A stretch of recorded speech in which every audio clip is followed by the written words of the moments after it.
Good evening. In this series, I'm going to be reading the stories of Winnie the Pooh. We're going to start with the first book, and I'll go chapter by chapter.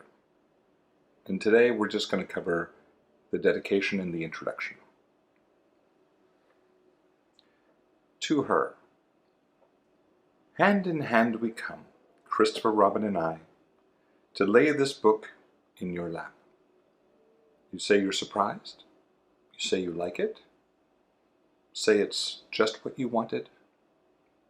Because it's yours. Because we love you.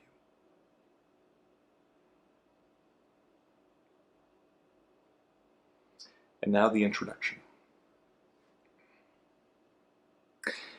If you happen to have read another book about Christopher Robin, you may remember that he once had a swan, or the swan had Christopher Robin, I don't know which, and that he used to call this swan Pooh. That was a long time ago, and when we said goodbye, we took the name with us as we didn't think the swan would want it anymore. Well, when Edward Bear said that he would like an exciting name all to himself, Christopher Robin said at once, without stopping to think, that he was Winnie the Pooh. And he was. So, as I have explained the Pooh part, I will now explain the rest of it. You can't be in London for long without going to the zoo. There are some people who begin the zoo at the beginning, called Way In, and walk as quickly as they can past every cage until they get to the one called Way Out. But the nicest people go straight to the animal they love the most and stay there. So when Christopher Robin goes to the zoo, he goes to where the polar bears are. And he whispers something to the third keeper from the left, and doors are unlocked, and we wander through dark passages and up steep stairs, until at last we come to the special cage.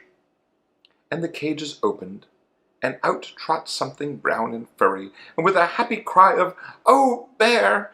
Christopher Robin rushes into its arms. Now this bear's name is Winnie, which shows what a good name for bears it is. But the funny thing is that we can't remember whether Winnie is called after Pooh or Pooh after Winnie. We did know once, but we have forgotten. I had written as far as this when Piglet looked up and said in his squeaky voice, "What about me?" "My dear Piglet," I said, "the whole book is about you." "So it is about Pooh," he squeaked. "You see what it is. He is jealous because he thinks Pooh is having a grand introduction all to himself. Pooh is the favorite, of course, there's no denying it. But Piglet comes in for a good many things which Pooh misses, because you can't take Pooh to school without everybody knowing it.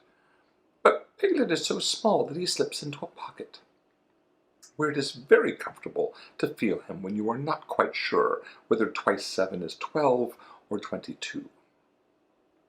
Sometimes he slips out and has a good look in the ink pot, and in this way he has got more education than Pooh, but Pooh doesn't mind. Some have brains and some haven't, he says, and there it is. And now all the others are saying, "Well, what about us?" So perhaps the best thing to do is to stop writing introductions and get on with the book. I love these stories, and I hope you do too. And if you like this one, then subscribe. There's going to be new material every Thursday. See you next time.